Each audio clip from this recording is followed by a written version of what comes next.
और बड़ी खबर ईरान को लेकर आ रही है। अपने परमाणु संयंत्रों को अंडरग्राउंड कर रहा है ईरान। ये बड़ी खबर, ईरान को अपने परमाणु संयंत्रों पर हमले का बड़ा खतरा सता रहा है। परमाणु वैज्ञानिक की हत्या के बाद संयंत्रों पर खतरा बढ़ गया है। ईरान को सता रहा है इजरायली हमले का खतरा।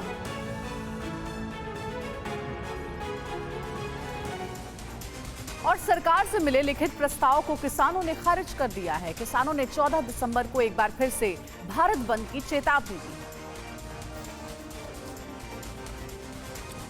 रूठे किसानों को मनाने के लिए सरकार ने लिखित में किसानों को नया प्रस्ताव भेजा है। सरकार से मिले प्रस्ताव को किसानों ने खारिज करते हुए ऐलान किया कि कृषि कानून रद्द करने के साथ एमएसपी पर कानून चाहिए। सरकार ने अपने प्रस्ताव में एमएसपी को पहले की तरह जारी रखने की बात कही थी और भरोसा दिया है कि एपीएमसी से मंडियां मजबूत होंगी। बिजली और पराली से जुड़ी मांगे भी मानी जाएंगी। गृह मंत्री अमित शाह और कृषि मंत्री नरेंद्र सिंह तोमर ने 2.5 घंटे बैठकर मंथन किया। 14 दिसंबर के भारत बंद से पहले सरकार किसानों को एक बार फिर बातचीत के लिए बुला सकती है।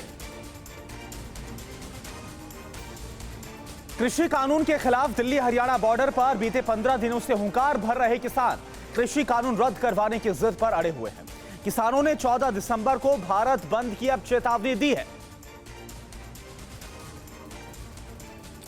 पिछले 14 दिनों से किसान दिल्ली की चौहद्दी पर डटे हुए हैं। सरकार से इनके 5 दौर की बैठकें हो चुकी हैं। इस बीच बुधवार को सरकार ने एक प्रस्ताव बनाकर किसानों के पास भेजा।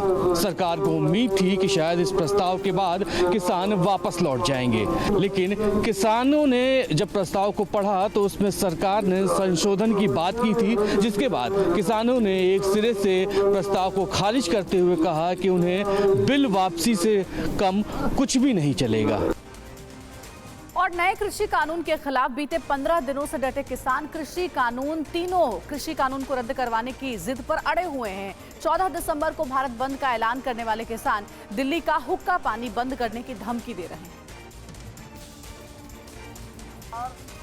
नए कृषि कानून को रद्द करने की जिद पर अड़े किसानों ने 14 दिसंबर को फिर से भारत बंद का ऐलान किया है। सरकार के साथ बात नहीं बनने पर हुंकार भर रहे किसान आंदोलन तेज कर देश भर में बीजेपी नेताओं का घेराव करेंगे। गृह मंत्री अमित शाह के साथ बैठक के बाद बुधवार को सरकार से मिले लिखित प्रस्ताव को किसानों ने खारिज कर दिया है। सरकार कृषि कानून में संशोधन को तैयार है और किसान तीनों कृषि कानूनों को रद्द करवाने के लिए एमएसपी की गारंटी देने का कानून बनाने की मांग पर अड़े हैं। सरकार से अपनी बात मनवाने के लिए किसानों ने दिल्ली का ऐलान किया है।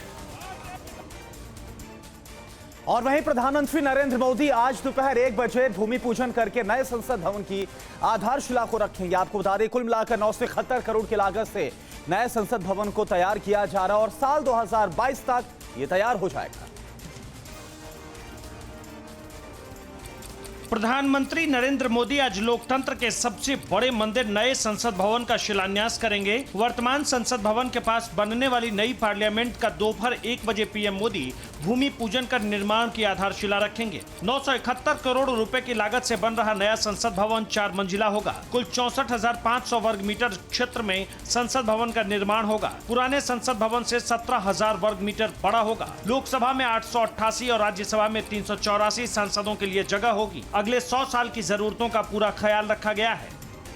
न्यूज़ टॉप 9 रोज सुबह 7 बजे और शाम 7 बजे सिर्फ TV9 भारतवर्ष पर।